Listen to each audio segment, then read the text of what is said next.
പിതാവിന്റെയും പുത്രന്റെയും പരിശുദ്ധാത്മാവിന്റെയും നാമത്തിൽ ആമേൻ. എന്റെ പ്രിയപ്പെട്ടവർ, ഇന്ന് ബുധനാഴ്ച ഡിസംബർ 24 തീയതി അമ്മേ പരിശുദ്ധ അമ്മേ, അമ്മേ പരിശുദ്ധമേ, ദൈവമാതാവേ, കൃപാസനത്തിലൂടെ ഞങ്ങൾക്കും ഞങ്ങളുടെ ദേശത്തിനും അമ്മ മധ്യസ്ഥം തേടി തന്ന എല്ലാ അനുഗ്രഹങ്ങൾക്കും കൃപകൾക്കും ഞങ്ങളിപ്പോൾ ഹൃദയം നിറഞ്ഞ നന്ദി പറയുന്നു. അമ്മേ പരിശുദ്ധമേ, ദൈവമാതാവേ, 2004 ഡിസംബർ 7 തീയതി ഉച്ചകഴിഞ്ഞ് 2:30 കൃപാസനത്തിൽ സംഭവിച്ച അമ്മയുടെ പ്രത്യക്ഷപ്പെടലിനെ കുറിച്ച് തിരുസഭയ്ക്ക് സമർപ്പിച്ചിരിക്കുന്ന പഠനരേഖകളുടെ മേൽ സഭാത്മകമായ പഠനം ആരംഭിക്കുവാൻ ഞങ്ങൾ പ്രാർത്ഥിക്കുന്നു.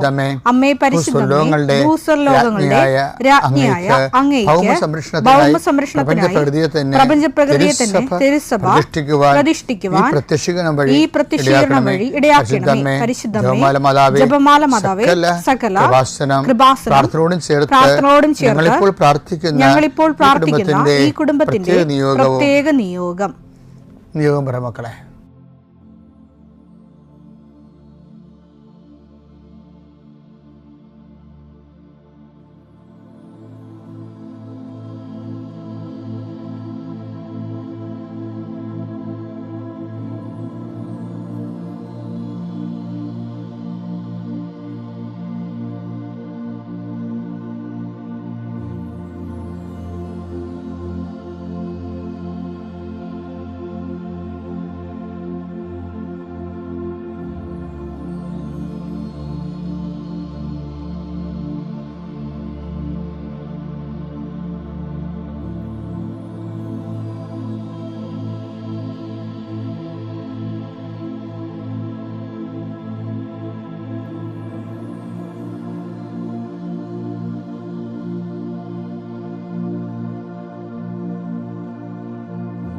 അമ്മയുടെ പ്രത്യക്ഷീകരണത്തിന്റെ ഈ അനുഗ്രഹവേളയിൽ ഞങ്ങൾക്ക് സാധിച്ചു തരുവാൻ കനിയണമേ. ആമേൻ. വിശ്വാസ പ്രമാണം.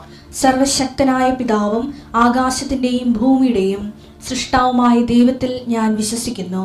അവിടുത്തെ ഏകപുത്രനും ഞങ്ങളുടെ കർത്താവുമായ ഈശോമിശിഹായിലും ഞാൻ വിശ്വസിക്കുന്നു. ഈ പുത്രൻ പരിശുദ്ധാത്മാവിനാൽ ഗർഭസ്ഥനായി കന്യകാമറിയത്തിൽ നിന്ന് പിറന്ന് പൊന്തിയോസ് പീലാത്തോസിന്റെ കാലത്ത് പീഡകൾ സഹിച്ച് കുരിശിൽ തറയ്ക്കപ്പെട്ട് മരിച്ച് അടക്കപ്പെട്ട് പാതാളങ്ങളിൽ ഇറങ്ങി മരിച്ചവരുടെ ഇടയിൽ നിന്ന് 3-ാം നാൾ ഉയർത്ത് സ്വർഗത്തിലേക്ക് എഴുന്നള്ളി സർവശക്തിയുള്ള പിതാവായ ദൈവത്തിന്റെ വലതുഭാഗത്തിരിക്കുന്നു. അവിടെ നിന്ന് ജീവിക്കുന്നവരെയും മരിച്ചവരെയും വിധിക്കുവാൻ വരുമെന്നും ഞാൻ വിശ്വസിക്കുന്നു. പരിശുദ്ധാത്മാവിലും ഞാൻ വിശ്വസിക്കുന്നു.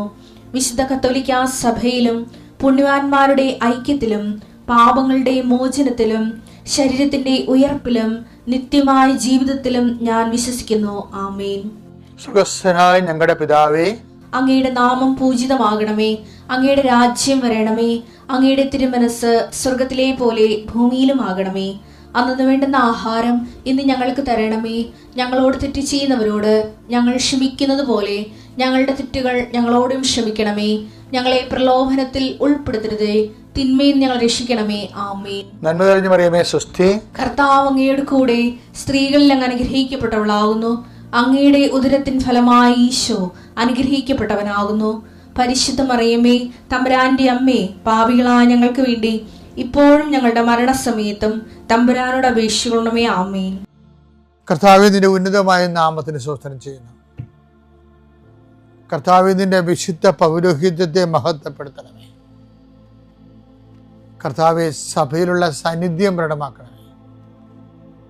40 വർഷം ഞാൻ അർപ്പിച്ച കൃപാനയുടെ യോഗ്യതയാൽ കൃപാസ്ഥാനത്താറെ ജീവനോടെ പ്രത്യക്ഷപ്പെട്ട പരിശുദ്ധ അമ്മയുടെ മാധ്യസ്ഥത്തിലെ അങ്ങയുടെ മക്കൾക്ക് വേണ്ടി പ്രാർത്ഥിക്കുന്നു. പ്രത്യേകിച്ച് പ്രാർത്ഥനയിൽ തളർന്നു പോയവരെ, പ്രത്യേകിച്ച് പ്രാർത്ഥനയിലെ ബലം നഷ്ടപ്പെട്ടു പോയവർ, അവരുടെ ജീവിതത്തിന് സങ്കടങ്ങളും ദുരിതങ്ങളും കാരണം പ്രാർത്ഥിക്കാൻ പോലും മനസ്സ് തോന്നാത്തവർക്ക് ഈ പ്രാർത്ഥന കൊണ്ട് ഞാൻ നിന്നെ ആശീർവദിക്കുന്നു.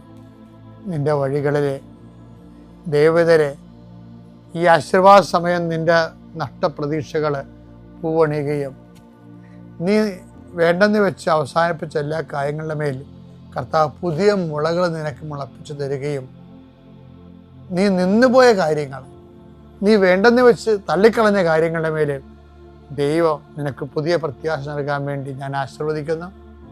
പിതാപുത്രനും പരിശുദ്ധാത്മാശ്വരസ്വരം നീക്കാമേ.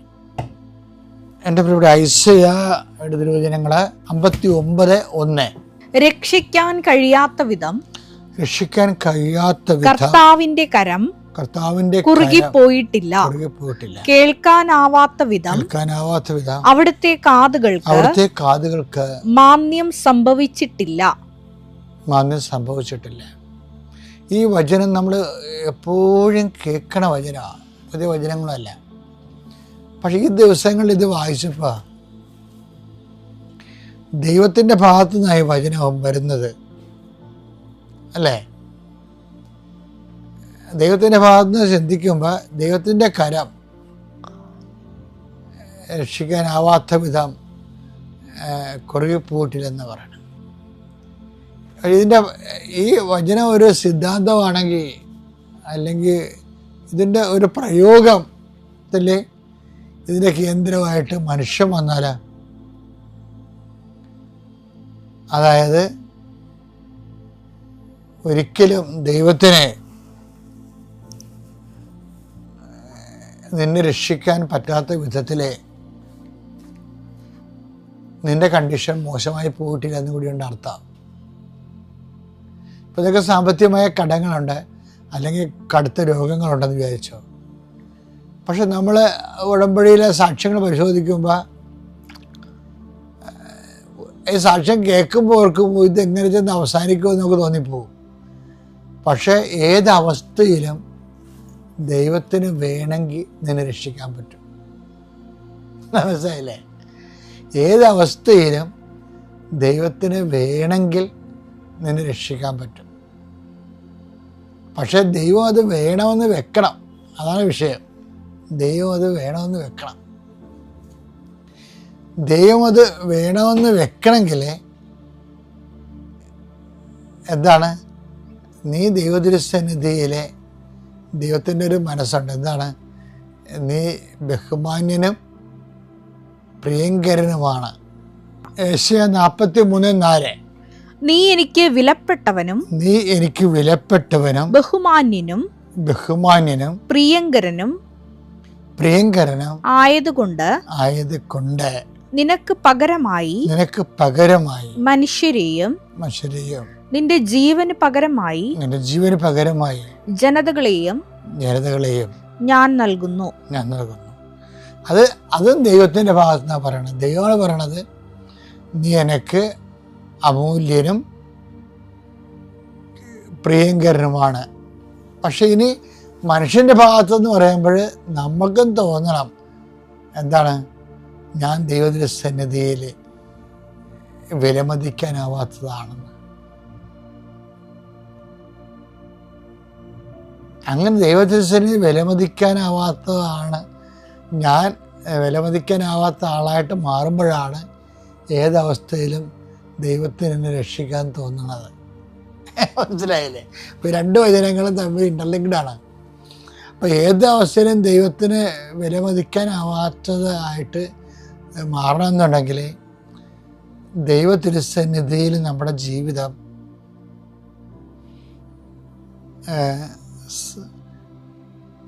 ധന്യമായിരിക്കണം. പക്ഷെ ദൈവം ചില കാര്യങ്ങൾ പറഞ്ഞിട്ടുണ്ട്, ഇന്നത് കൊണ്ടല്ല ദൈവത്തിൻ്റെ മുമ്പിൽ നമ്മൾ ധന്യമാകുന്നത്. ഇപ്പോൾ ലൂക്കായുടെ സുവിശേഷം ഇല്ലേ, എന്താണ്? സമ്പത്ത് കൊണ്ടല്ലല്ലോ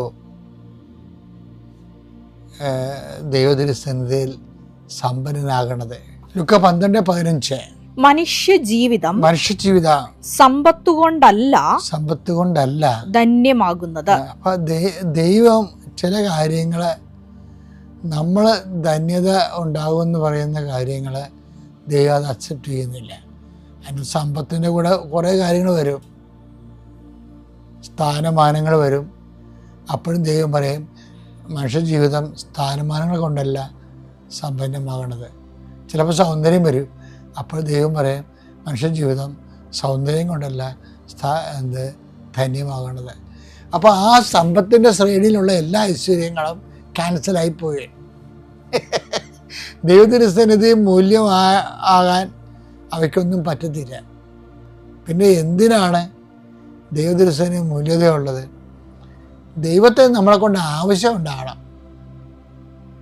ഒരാളെ കണ്ടാൽ ദൈവത്തിന് ആവശ്യം ഉണ്ടാകണം. ദൈവത്തിന് വേസ്റ്റായിട്ട് തോന്നരുത്.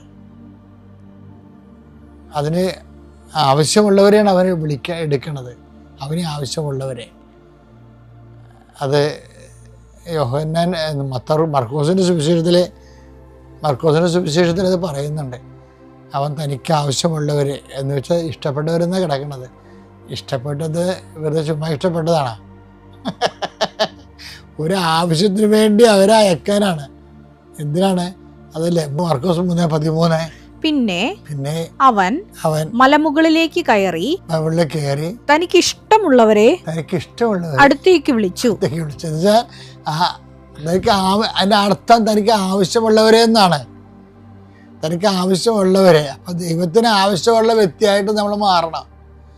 ആവശ്യമുള്ളവരെയാണ് അടുത്തേക്ക് വിളിക്കണത്. എന്താ കാര്യം? ആവശ്യം എന്താ? തന്നോട് കൂടെ ആയിരിക്കുന്നതിനും. അതാണ് വിഷയം. ആവശ്യം എന്ന് പറഞ്ഞാൽ എന്താ? ദൈവത്തിന്റെ തന്നോട് കൂടെ ആയിരിക്കണം. പിന്നെ പ്രസംഗിക്കാൻ അയക്കുന്നതിനും. ആവശ്യത്തിനാണ് വിളിച്ചിരിക്കണത്. അപ്പൊ തന്നെ ഇഷ്ടപ്പെടുകയല്ല പ്രശ്നം.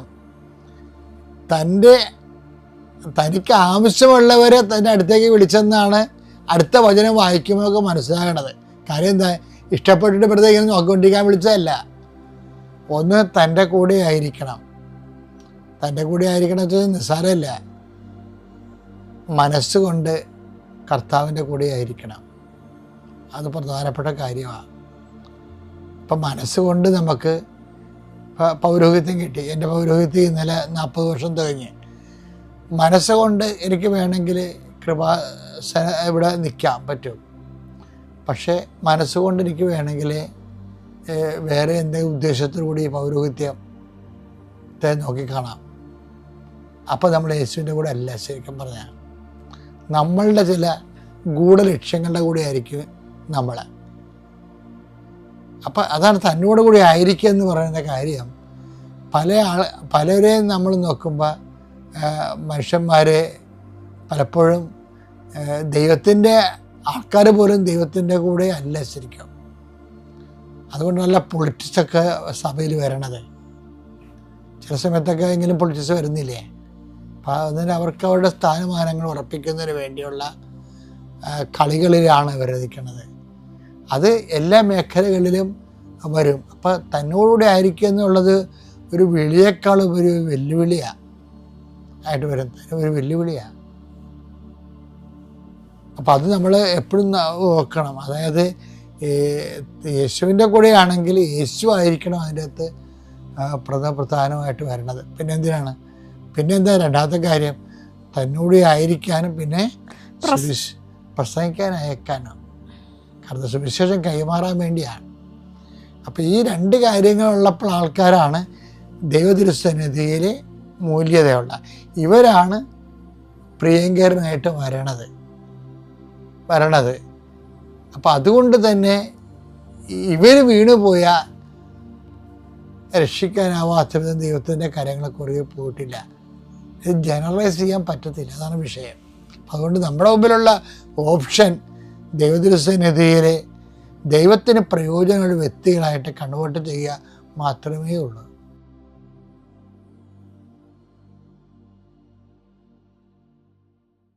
അത്യപൂർവ ദൈവാനുഭവങ്ങൾ ഇനി നിങ്ങൾക്കും സ്വന്തം.